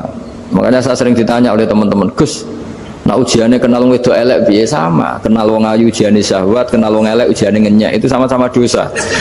Syahwat ya dosa, ngenyek juga dosa. Wah elek keriting untune metu ya dosa, ngomong gitu. Kadang-kadang orang berpikir enak kancanan wong elek gak dosa. Kata siapa? Kancanan wong elek itu ya dosa, karena bawaannya ngenyek. Ngenyek itu menyepelekan itu. Makanya saya itu ya nggak mau berteman sampean. Nanti kan bawaannya ngenyek atau seneng ya tidak tahu. Ya sudah, ada takdir saja, kalau ketemu ya tak ulang ngaji gitu. Tapi ini ngaji terakhir, setelah ini ngaji biasa aja, tidak usah resmi gini. Ngaji kok resmi aneh. Pokoknya nanti suatu saat kalau pandemi sudah berlalu saya akan ngaji Rebone. Ini ngaji yang kurang bagus karena ngatur kiai kurang berkah ini. Nanti tapi ya lumayan lah, masih mau ngaji. Ngaji kok tanggal ini jam ini. Sekarang suatu saat kamu tak panggil, Mas Wahyu datang ke sini jam ini, tidak mesti bisa. Mungkin pas ada acara apa, oh, maaf ke sini pas ngecek pas apa. Gitu. Jadi ya sudah, tapi tak maafkan, enggak apa-apa. Takdir ya. Tak bacakan supaya sampean tahu keramatnya Bismillah. Nah sebelum saya bacakan Bismillah Fatihah, tak beritahu tentang ilmu tafsirnya karena ini penting sekali. Fatihah itu dawuhnya Allah, tentu itu dawuhnya Allah. Saya ulang lagi, itu kalam Allah. Tapi yang sudah diberikan kesampaian ke kita semua, sehingga seakan-akan itu menjadi dawuhnya kita ke Allah. Jangan salah loh ya, Fatihah itu dawuh Allah, tapi sudah diberikan ke kita, sehingga posisi kita itu yang punya itu. Nah kenapa ini perlu dijelaskan? Karena nanti ada kalimat iyyaka na'budu wa iyyaka nasta'in. Kalau itu masih kalam Allah, berarti Allah ngomong ke kamu, ngendikan ke kamu, kepadamu aku menyembah. Masa Allah menyembah kamu? Nah sehingga ilmu tafsir itu menyelesaikan itu dulu ya. Saya ulang lagi ya, sebelum sampean sering baca Fatihah, aku yakin ya sering baca, tapi barokahnya tidak paham itu tidak pernah janggal. Enggak paham itu ya penting supaya tidak iskal, tidak janggal. Sebetulnya di kalimat itu ada yang janggal. Kalau Fatihah itu kalimatnya Allah atau kalam Allah, bagaimana dengan kata-kata iyyaka na'budu? Masa Allah ngendikan ke kita, kepadamu kami menyembah? Masa Allah menyembah kita? Maka penyelesaiannya secara ilmu tafsir gimana? Semua ulama mengatakan, bukan satu dua, semuanya mengatakan di Fatihah itu semuanya diberi kawalan kalimat. Saya ulang lagi ya, di Fatihah itu semuanya diberi awalan kalimat qulu, katakan wahai hambaku begini ya, katakan wahai hambaku begini. Nah begini ini pelajaran dari Allah yang sudah diberikan ke kita, terus kita mengatakan bismillahirrahmanirrahim alhamdulillahirabbil, termasuk kita mengatakan iyyaka na'budu wa iyyaka nasta'in. Jangan bayangkan Allah ngendikan ke kita. Kalau Allah ngendikan kita berarti gini, hei Wahyu ihdinas siratal mustaqim, tunjukkan saya jalan yang benar. Nah nanti kamu terus, ya Allah Anda aja minta tolong saya minta tolong siapa kan, jadi panjang kan. Ya saya ulang lagi ya, jadi itu di ulumul Quran diterangkan gimana sebelum baca Fatihah ya. Fatihah itu kalamullah, ngendikannya Allah, tapi yang sudah diajarkan ke kita dan sudah milik kita, sehingga kalimat itu menjadi milik kita. Tapi ya kalamullah, tetap kalamullah, tapi sudah menjadi milik kita. Udah paham ya? Ya pinter nah. Ya, karena kalau tanpa penjelasan seperti ini, Anda akan iskal. Bagaimana Allah, iskal itu janggal. Bagaimana Allah mengatakan iya anak budu? Kan jadi aneh kan? Ya, jadi tak jelaskan secara ilmiah ya. Jadi kata ulama-ulama tafsir, ayat-ayat Quran seperti ini sebetulnya dimulai dari kulu apa?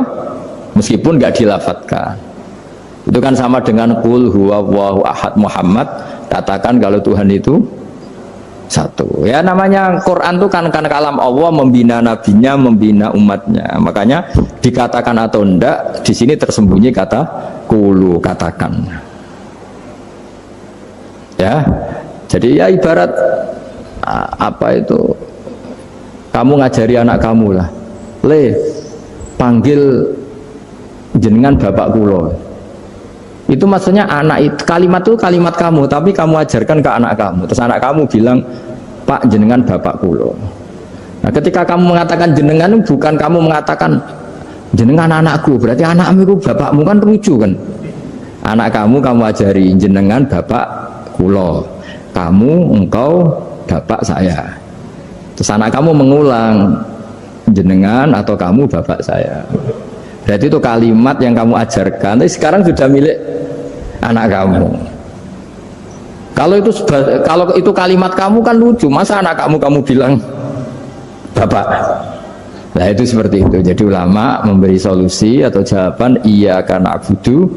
Iya itu sebelumnya ada kata-kata kulu, katakan wahai hambaku, hubungan kamu dengan saya adalah katakan iya karena abudu wa iyyaka nasta'in. Terus hubungan kamu dengan saya katakan juga dalam doamu ihdinas siratal mustaqim. Jelas ya, jadi itu kalam Allah yang sudah milik kita karena diajarkan Allah untuk kita. Dong ya. Ya sudah dong ya, gak jelas ya. Tapi bagus, gak jelas itu bagus. Kalau kamu jelas gak jadi digrab, jadi gubernur. Min azimi fadliha kasratu asma'iha wa fadail ukhra. Ini cerita dramatisnya surat Al-Fatihah. Qala Abu Hurairah radhiyallahu anhu inna iblisa ranna khina unsitat Al-Fatihah. Jadi iblis itu begitu kesakitan. Ini kitab Abu Abul Farad karangannya Syed Muhammad Alawi, juga kutipan dari beberapa kitab. Yang jelas beliau sendiri juga ngutip dari beberapa riwayat di beberapa hadis. Halaman 123. Ketika Fatihah turun itu iblis kesakitan, kayak orang sakit gigi lah, tersiksa sisanya karena turunnya surat apa? Al-Fatihah. Artinya kalau Anda baca Fatihah dijiwai, maka Anda melemahkan setan, melemahkan iblis. Wa qala Mujahid khina unzilat Fatihatul kitab ronna fastama indahu asyayatin. Jadi ketika Fatihah itu turun, iblis itu terkapar lah kira-kira, sampai dijenguk banyak setan. Itu mana di ICU lah kira-kira gitu kalau sekarang itu, entah COVID entah enggak tahu, pokoknya di ICU sampai dijenguk banyak setan. Enggak tahu bawa apa enggak tahu, pokoknya dijenguk banyak setan. Ono yang nyangoni karena ini apa? Ketuanya apa? Pingsan, sakit. Di iblis itu sakit sampai dijenguk anak buahnya setan-setan. Ya semoga kalian semua tidak kenal setan. Kalau kenal berarti teman apa? Wa qalu misla dzalik wa qala lahum laisa mimma taquluna syai'un walakin unzilat suratun laisa ajruqa ilya illa an harramahu alaihi nar jahannam. Saya ini bukan sakit fisik, kata iblis. Kamu tidak usah jenguk saya, datangkan dokter terbaik, tidak usah. Saya ini tidak sakit fisik. Saya ini sakit karena ada surat yang diturunkan, yang pahala yang melafatkan surat itu pasti selamat dari neraka. Padahal misi terbesar saya ini supaya manusia masuk neraka. Sekarang punya tamengnya. Gue pusing kan? Ya seperti orang lah, goda sampean ternyata sampean setia, itu kan pusing. Nah ternyata tidak setia, itu yang akhirnya ribet kan itu. Jadi iblis itu cita-cita terbesarnya kan semua orang itu masuk neraka. Nah sekarang turun satu surat yang gara-gara surat itu siapapun yang baca dijamin selamat dari neraka. Jadi walakin unzilat suratun laisa ajru qailiha illa an harramahu alaihi nar jahannam. Karena jadi dia shock lah, kalau orang di Jawa itu bilang shock. Aduh sial nasib saya ini umat nggak bisa saya goda lagi karena punya tamengnya tadi punya. Qad batala kaidukum wa makrukum. Rekayasa kalian sekarang itu tidak ada gunanya semua. Nah, ini alhamdulillah di Indonesia kelihatan kan banyak yang miskin, banyak yang susah. Tapi selagi mereka masih sholat, itu keinginan mencari halal itu masih tinggi. Kayak apa kita di tengah kota, jauh dari anak istri, jauh dari tetangga. Biasanya kalau orang jauh dari anak istri, tetangga kan sakar PDW. Tapi yang soleh masih banyak, sudah jauh dari keluarga tetap lurus. Loh, kalau yang dekat lurus kan wajar, konangan wong akeh kan. Ini sudah jauh masih lurus. Nah ini nggak lepas dari barokahnya surat apa? Surat Fatihah tadi. Jadi karena ada surat yang menjamin pelafalnya atau qailiha terbebas dari api neraka. Wa qalat as-sayatinu lahu is ayyusa'in ta'muruna ya maulana. Faqala lahum idhabu wajtahidu hatta tukhfilu qulubahum hatta la yaqulu hadhihi surah. Lalu kita gimana? Jari para setan gitu. Lalu kita gimana? Terus kata iblis, sudah bikin mereka lupa sehingga tidak baca lagi. Selagi masih baca kita pasti keok. Jadi kalau sampean sudah jarang baca Fatihah itu berarti sudah bagian dari kemenangan apa? Iblis. Jadi kalau sampean sudah jarang baca Fatihah itu berarti bagian dari kekalahan Anda, kemenangan Iblis. Masih sering baca? Alhamdulillah. Berapa kali? 5 kali sholat. Terus apa lagi? Ya, kalau ngajarin anak-anak mau dulu juga selain doa itu juga kematiannya juga. Kok 5 kali tok itu? Berarti pas sholat fardu tok itu? Enggak 5 kali itu mendingan itu 17. Kamu itu ngitungnya jangan 5 ini. 5 waktu saja. 5 waktu itu berarti lumayan kan? Berapa? 17 ya? Ya. 17 ya? Ya. 17, tapi kalau makmum tuh sering separuh kan, apalagi makmum terawih. Ya kan? Makmum terawih itu bacanya Fatihah ada yang sempurna enggak ya? Ya enggak lah. Baru alhamdulillah rabbil alamin mampu ruko ikut ruko gitu. Makmum kan yang terawih lah Mas. Kalau terawih jarang sempurna ya. Fatihahnya itu. Kan imam sudah ruko. Kamu bacanya Fatihah sampai mana tuh? Baru setengah ya. Ya paling pas terawih aja kan enggak sempurna ya. Apalagi kalau imamnya sing kilat tuh waduh malah ada. Nah ketika Fatihah itu sebegitu keramatnya, sebegitu topnya, itu setan rapat, singkat cerita itu yang tadi dipimpin oleh iblis yang sedang terkapar apa? Terus tadi obatnya nggak ada, cuma dia shock karena ada surat yang turun yang melafatkan itu pasti selamat dari apa? Neraka. Nah ini gimana saran Anda? Terus sarannya adalah bikin orang-orang itu lupa, tidak baca Fatihah. Nah ini rapatnya iblis. Idhabu wajtahidu hatta tufilu qulubahum hatta la yaqulu hadhihi surah. Kala yuksiru qira'ataha wa la yakunu lahum ajrun wa thawabun bal yakunu lahum adzabun wa iqabun.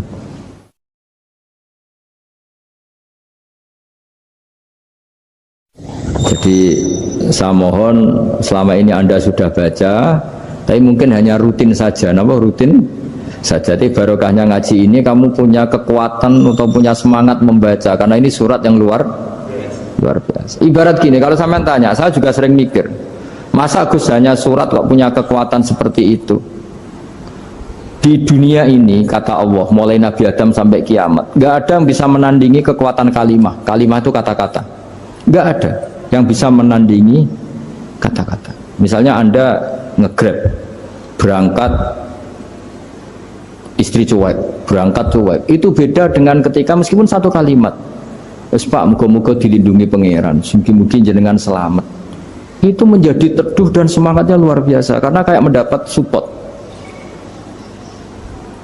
Jadi kira-kira kalimat itu hubungannya kita dengan Allah, Fatihah itu seperti itu. Kamu melafatkan satu kata-kata yang dibenarkan langit bumi, dibenarkan aras, dibenarkan malaikat, dibenarkan semua penghuni di dunia ini.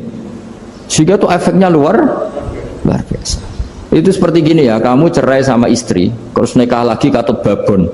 10 tahun anak kamu dididik, ibunya benci kamu. Dan memang Anda layak dibenci. Duwide. Dan sampai nggak pernah manggil kamu Pak. Suatu saat kamu tentu rindu kan ingin dipanggil bapak oleh anak kamu. Suatu saat anak ini manggil kamu Pak E. Itu senengnya bukan main, hanya sebuah kata-kata. Makanya kadang-kadang orang itu tanya sama kiai, ijazah lafadz ini gunanya apa sih? Itu ijazah-ijazah itu untaian kata-kata. Yang kata-kata ini dibenarkan langit dan bumi dan aras dan para malaikat, sehingga efeknya itu luar. Nah ibarat seperti itulah, kamu melafadzkan Fatihah itu melafadzkan kata-kata yang dibenarkan Allah dan Rasul dan semua malaikat, semua penghuni langit. Maka ini efeknya pasti luar. Nah di sini lah orang-orang dulu itu tahu keramatnya itu, sehingga ketika melawan Belanda, melawan Jepang dulu itu kalimat-kalimat itu menjadi mantra yang luar biasa. Doa lah, doa yang luar biasa. Tapi di era modern karena orang sudah tidak ngerti itu, dianggap itu mantra, jimat, khurafat, bid'ah, waduh ribet menemal. Sebetulnya tidak seperti itu. Memang kata-kata ini kekuatannya luar biasa. Sama kesakitan hati kamu juga karena itu. Ngojek wangilan. Lha apa di bojo kok kowe gagahe tok kere. Wah, iku seling terus. Padahal kalimat itu kan tidak melukai secara fisik, tapi apa kerjanya sesuk saras-sarasen. Karena terus dengan pengadilan seperti itu kan, ngapain kerja demi perempuan yang seperti ini? Lagi-lagi kata-kata ini luar. Nah bayangkan kalau kata-kata itu adalah kalimat yang diajarkan Allah lewat Rasulnya, lewat malaikat Jibril. Kayak apa kekuatannya itu? Nah, kira-kira Fatihah itu gitu. Kalimat yang baik, kalimatan thayyibah diajarkan oleh Allah dan Rasul, kayak apa kira-kira kekuatannya? Pasti luar biasa. Wong support yang dikatakan istri kita, anak kita aja luar biasa, apalagi ini support yang diajarkan Allah dan Rasul. Ya makanya saya mohon kalau baca Fatihah, baca kalimat-kalimat thayyibah ketika sholat itu dijiwai. Ya misalnya Rabbana lakal hamdu mil'us samawati wa mil'ul ardi wa mil'u ma syi'ta min syai'im.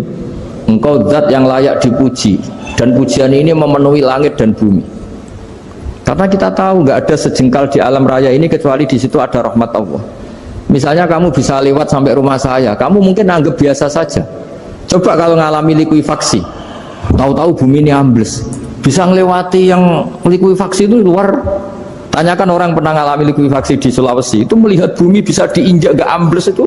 Wah luar, sama nggak ngalami itu sehingga lewat bumi ya biasa aja. Coba kalau ngalami seperti tidur, ya biasa aja. Coba kalau ada gempa, bahwa bumi tenang ini sudah nikmat yang luar biasa. Masa kamu ngakui nikmat nunggu digituin? Ya kan? Nah, makanya baca Fatihah dijiwai lah, bahwa ini kalimat yang luar biasa. Nah, saya teruskan ya. Warwa Muslimun fi sahihihi an Ibnu Abbas radhiyallahu anhuma annahu qala bainama Jibril alaihi salam qaidun dan Nabi sami'a naqidan min fawqih farafa'a ra'sahu faqala hadha babun minas sama futihal yawma lam yuftah qaddu ilal yawm fanazala minhu malakun faqala hadha malakun nazala ilal ardi wa lam yanzil qaddu ilal yawma fasallim waqal abshir binuraini qad utitahuma lam yu'tahuma nabiyyun qablak Fatihatul kitab wa khawatimu suratil Baqarah. Jadi suatu saat Jibril ini jagongan kira-kira gitu sama Rasulullah. Tahu-tahu langit itu gemuruh. Karena langit gemuruh kata Jibril terus semuanya ngangkat kepala ke langit. Ini pintu langit baru ini dibuka, yang sebelumnya tidak pernah dibuka seperti ini. Turunlah malaikat, yang malaikat ini pun malaikat spesial, yang nggak malaikat murahan lah kira-kira gitu, yang nggak pernah turun ke bumi kecuali juga saat itu, dengan penyambutan yang luar biasa, dengan semuanya tidak pernah terjadi, hanya karena bahas surat Fatihah. Jadi ini surat yang luar biasa, pengawalannya lewat malaikat yang spesial, nggak pernah turun di bumi kecuali saat itu. Penyambutannya juga nggak pernah seperti itu, baru seperti itu. Jadi semuanya itu spesial. Nah kenapa ini spesial? Karena di situ ada isi puja-puji kepada Allah Subhanahu wa Ta'ala. Ada ikrar kita, Alhamdulillah Rabbil Alamin Ar-Rahmanir Rahim. Ikrar ini penting. Kalau contoh paling gampang gitulah, kamu punya istri selama ini cerewet terus, suatu saat ngomong, Pak tak angen-angen rawono wong lanang kayak sampeyan. Wah itu langsung tidak ada lelaki sebaik engkau. Itu sama senengnya, masya Allah, karena ada ikrar dari seorang istri ke kamu. Nah bayangkan kalau ikrar kita sebagai hamba diakui oleh Allah Subhanahu, maka ikrar ini akan dicatat sebagai kebaikan kita yang kita panen nanti di akhirat. Karena ada ikrar, kita ikrar bahwa Alhamdulillah Rabbil Alamin, kita ikrar Ar-Rahmanir Rahim. Kita ikrar maliki yaumiddin. Kita ikrar iyyaka na'budu wa iyyaka nasta'in. Sampean misalnya jadi orang Indonesia, ketemu orang Indonesia yang makmur di Jerman, terus lupa Indonesia. Kamu orang Indonesia? Enggak, saya enggak orang Indonesia. Mangkel gak kira-kira? Mangkel. Karena salah ikrar kan gitu. Ya, jadi saya mohon jangan anggap kalimat itu hal yang biasa, tapi luar biasa. Nggih, ngoten mawon. Assalamualaikum warahmatullahi wabarakatuh.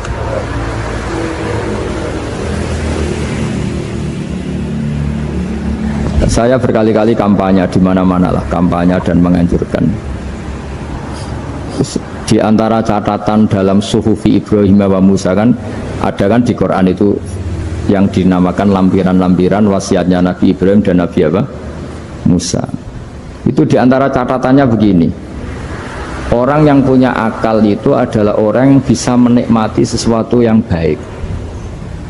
Misalnya gini, contoh gampang gini, kamu punya anak pertama atau punya anak yang masih kecil, itu gendong tuh senangnya bukan main, melihat anak sehat tuh senangnya bukan main. Mungkin saat itu banyak orang yang sedang maksiat dengan perempuan nakal atau dengan teman-teman nakalnya, yang nganggap seperti itu tidak nikmat. Tapi andekan ini ditimbang ya ditimbang. Yang maksiat tulan, misalnya paling ukuran bahagianya itu 70%. Tapi yang ini, yang nimang anak baru lahir atau masih kecil, corong Jawa ngeloni anak, bisa saja bahagianya itu sampai 100%.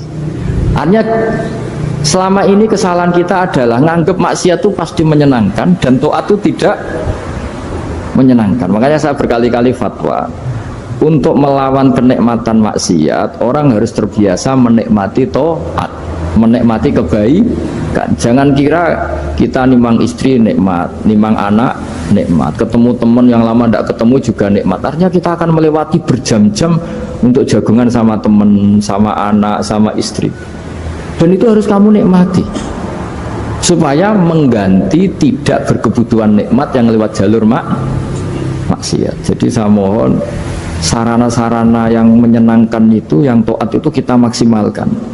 Makanya bapak saya itu sering pesen, kowe nak ngaji sing guyon, sing seneng.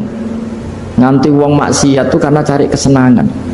Coba kalau kesenangan itu sudah didapatkan saat taat, maka tidak butuh lagi kesenangan yang berbentuk maksiat. Makanya orang-orang wali dulu kalau sudah sholat itu gak bisa berhenti karena merasa nikmat. Makanya Nabi pernah ngendikan wa qurratu aini fi sholat, nyaman saya itu kalau sedang sholat. Jadi kalau nggak melanggar itu karena takut aparat, bukan karena kesadaran hukum. Tapi kalau urusan rambu-rambu itu seperti itu. Tapi kalau urusan orang nggak zina, nggak maling, nggak korupsi, itu hampir mayoritas orang Indonesia itu karena takut azab Allah atau takut dosa. Sehingga di desa terbelakang yang nggak terjangkau polisi atau di daerah-daerah yang sangat terpencil, itu perilaku leluhur, yaitu tidak nyuri, tidak zina, tidak apa, itu ya tetap jalan karena mereka memang dididik oleh agama. Sehingga keinginan kita terbesar adalah bahwa sesuai konsep Imam Ghazali, al ulama wal umara tau amani. Jadi ada sinergi lah antara ulama dan umara. Dulu biasa raja-raja itu ngaji sama ulama, tapi ulama juga biasa antri di kerajaan untuk ngurus administrasi negara. Jadi beliau-beliau ya bisa sebagai rakyat, tapi juga sekaligus sebagai guru. Karena beliau-beliau ini orang-orang yang bisa menanggalkan egonya. Lalu kenapa kerajaan dulu itu begitu kuat? Ada contoh paling populer dalam mengelola negara, yaitu Umar bin Khattab. Itu Sayyidina Umar bin Khattab, itu bajunya, jubahnya itu ada 12 jahitan, saking jeleknya. Jadi saking jeleknya itu 12 jahitan. Ada pernah seorang kiai yang cerita, ketika Baitul Maqdis itu ditaklukkan oleh pasukan Umar, itu beliau harus naik onta dari Madinah sampai Yerusalem, karena kerajaan yang ditaklukkan itu membayangkan Umar itu seorang presiden, seorang khalifah, pasti wah. Itu ternyata pas sampai gerbang Yerusalem itu Umar itu yang nuntun onta, karena ketika onta itu hanya satu, sama pengawalnya bilang, saya mau naik onta asal gantian. Ya 2 kilo Umar naik, 2 kilo ajudannya yang naik, sampai Pak. Lah pas mau pintu gerbang itu pas giliran Umar yang nuntun. Kata ajudannya, kali ini jenengan yang naik saja. Enggak, saya enggak mau bohong. Jadi yang disambut ya ajudannya. Karena ajudannya pakaiannya lebih bagus dan Umar pakai tadi jubah yang berjahit 12. Jadi betapa orang-orang dulu itu ketika jabat itu malah tasawuf. Karena tadi dipandu oleh agama. Setelah itu ada beberapa sahabat yang usul, ada pesta gitu karena ini hari kemenangan. Kata Sayyidina Umar, Inna Allaha ta'ala ayyara qauman faqala adhabtum thayyibatikum fi hayatikumud dunya wastamta'tum biha. Di antara kritik Allah kepada orang-orang yang enggak benar adalah jatah kenikmatan kamu sudah kamu habiskan di dunia, maka di akhirat sudah tidak ada jatah. Maka kata Umar, astabqi thayyibati, jatah-jatah kenikmatan saya biarkan utuh, maka tidak saya nikmati sekarang. Nah makanya ini saya sekaligus minta sama BUMN, pokoknya gak usah lah ngundang saya, ribet. Selain ribet ya soalnya ngaji saja. Saya ini jadi kiai itu ya bingung, ya sering dihormati orang, dicucuk, kadang disangoni, kalau kadang ya mikir nak jatah kontek terus piye. Makanya saya tuh ya sering ngebes, ya biasa saja hidup saya. Karena saya tidak ingin jatah saya ini habis. Tapi kadang-kadang orang itu ingin berlebihan menghormati kiai. Saya berkali-kali bilang, ketika ada orang menghormati saya itu yang repot saya, yang menghormati benar karena menghormati kiai. Tapi kiainya yang masalah kan. Kalau tidak bisa ngelola hatinya jadi tamak, jadi makanya ini kan ya sudah saya tetap sebagai kiai ngajarkan ikhlas. Makanya guyonan di kitab-kitab dulu kalau ada orang cantik sowan kiai itu kata kiainya, saya yang bingung. Kamu melihat saya ibadah, saya melihat kamu masalah. jadi, tapi kalau kiainya agak soleh ya enak, sama-sama seneng kan. Masalahnya kita ini soleh, paling enggak berusaha soleh. Ya jadi kalau Pak Aryo sowan sini itu dia benar, sudah sopan lah sama kiai, beliau pejabat sopan. Saya yang masalah kan. Misalnya saya ke Jakarta atau ingat Pak Aryo ingin difasilitasi, saya kan jadi repot. Makanya kemungkinannya kecil, kalau saya ke Jakarta tak hubungin itu kecil dan tidak perlu tersinggung. Saya selama ini ya sering ke Jakarta ya biasa. Saya hampir 3 bulan atau 4 bulan datang ke pondoknya Pak Kures. Ya jarang hubungi pejabat. Ya sudah kalau mau ngaji aja. Nah kenapa saya menekankan ikhlas? Karena ini kan acara khataman. Di antara pokok dari ajaran Quran adalah wa ma umiru illa liya'budullaha mukhlishina lahuddin. Jadi kalau sudah berani beragama ya kita harus ikhlas. Dan saya berkali-kali bilang ikhlas itu mudah, harus dilatih. Saya berkali-kali memberi analogi itu gampang sekali. Lama sekali kita bilang kalau yang putih itu putih. Lama sekali kita bilang yang hitam itu hitam. Itu tidak ada yang gaji. Kenapa kita mengatakan tembok ini putih? Karena memang putih. Kenapa orang mengatakan peci itu hitam? Ya karena memang hitam. Itu tidak ada yang gaji. Dan semuanya ngomong seperti itu. Tapi pas Anda ngomong Allah itu Tuhan, minta masuk surga. Pas hubungan dengan Tuhan itu selalu tidak ikhlas. Padahal kita biasa ngomong hakikat ini ikhlas. Kita ngomong tembok ini putih ikhlas, ngomong peci hitam itu. Pas ngomong kalau Allah itu Tuhan, minta surga. Padahal bedanya apa? Hanya sama-sama ngomong mengatakan sesuatu yang nyata. Sehingga saya berkali-kali bilang dan ini akan saya kampanyakan sampai saya mati. Di antara gejolokan Allah sama orang soleh. Jadi orang soleh nanti juga digojlok sama Allah. Kenapa kamu nyembah saya? Karena saya ingin masuk surga ya Allah. Yang satu ditanya, kenapa kamu nyembah saya? Karena saya takut neraka ya Allah. Berarti kalau saya tidak bikin surga, tidak bikin neraka, kamu tidak nyembah saya. Ya udah gitu tempat nyembah jenengan. Tapi kadung kelewat alasannya itu. Makanya saya itu tidak pernah bilang ke anak saya gini, kamu harus syukur karena bapak dapat pekerjaan. Tidak pernah saya. Kamu harus syukur bapak punya uang. Tidak pernah. Nanti syukurnya nunggu bapak punya uang. Kalau nggak punya uang nggak bapak ribet. Maka ini yang bupati, yang pejabat tidak usah syukuran bapak naik pangkat, bapak direktur BUMN. Nanti kalau enggak sudah pensiun sudah syukurnya hilang. Ya karena ini kan ngaji sama kiai ya, saya ajarkan khas kiai. Saya sampai sekarang ya tidak nikmati kebesaran nama saya atau apa, karena tadi memang harus dilatih. Kalau kita bisa mengatakan putih itu ikhlas tanpa tekanan, tanpa imbalan. Kenapa pas mengatakan Allah Tuhan harus minta surga? Padahal Allah itu tetap Tuhan meskipun tidak menciptakan surga dan nah dari pemahaman seperti ini para mufassir itu tahu kualitas kalimat fattaquni ya ulil albab, takutlah kepada saya. Jadi kualitas kata fattaqun naro sama fattaquni itu bagi orang-orang hakikat lebih takut kalimat fattaquni. Kata orang-orang tasawuf neraka itu nanti, itu pun kita tidak mesti masuk. Tapi kalau Allah sekarang pun sudah ada. Jadi kalau cara berpikir orang tasawuf gini, ini karena Pak Bima mesti gak pernah belajar tasawuf, karena belajarnya nyari uang gini. Makanya ini tak ajari cari tasawuf. Tadi sudah tak gojlok, harus ngapalkan Quran katanya. Kalau cara berpikir tasawuf itu gini, surga dan neraka itu muajalah, itu nanti. Kamu nyembah Allah ingin masuk surga, takut menghindari maksiat atau takut sehingga tidak maksiat karena takut neraka. Dan surga itu simbol ridhonya, neraka simbol bencinya, suktunya Allah. Terus kata orang-orang tasawuf cara berpikir, Allah itu sudah ada sekarang. Mulai dulu sampai sekarang Allah sudah ada. Kalau Allah sudah ada, berarti Allah sekarang ya bisa berstatus ridho ke kamu atau berstatus benci ke kamu. Kenapa takutnya nanti? Wong Allahnya sekarang kok takutnya? Ya sekarang juga. Kamu harus amal tuh nakdan. Nakdan tuh cash. Allahnya ada sekarang, ya ibadahnya harus ada sekarang. Makanya kata orang-orang tasawuf, andaikan Allah tidak bikin surga atau neraka, ya saya tetap nyembah karena surga itu simbol ridhonya. Bahwa surga itu nyata ada, ya nyata ada. Dengan segala fasilitasnya itu nyata ada. Tapi bahwa surga itu tetap kamu masuk surga karena cari ridhonya Allah. Kalau Allahnya sudah ada, berarti ridhonya sekarang sudah ada. Harus kamu cari sekarang, jangan nanti. Sehingga kadang-kadang orang yang ingin masuk surga itu ya kelasnya kelas amatir. Masyhur itu. Ada seorang wali masuk surga ketemu Allah ditanya, karena wali ini biasa mensafaati murid-muridnya. Ya Allah, kenapa murid-murid saya tidak kelihatan sowan jenengan? Murid-murid kamu ingin masuk surga karena ingin makan enak, punya bidadari cantik-cantik itu di sana. Tapi mereka lupa saya. Jadi akhirnya di surga tapi nggak ketemu Tuhan. Karena inginnya ya sudah trauma punya istri jelek, cerewet. Banyak loh orang yang masuk surga itu yang agak kacau.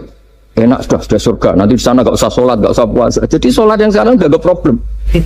Jadi banyak itu orang-orang Islam yang Islamnya mungkin imannya amatiran. Wah enak masuk surga, gak ada subuh lagi, gak ada puasa lagi, bebas. Itu kan kurang ajar betul. Jadi ibadah itu dianggap problem. Bandingkan di cerita dunia wali itu ada wali bertanya gini, ya Allah apa di surga itu ada sholat? Ditanya sama Allah, kenapa kamu tanya gitu? Kalau tidak ada sholat mendingan saya tidak di surga.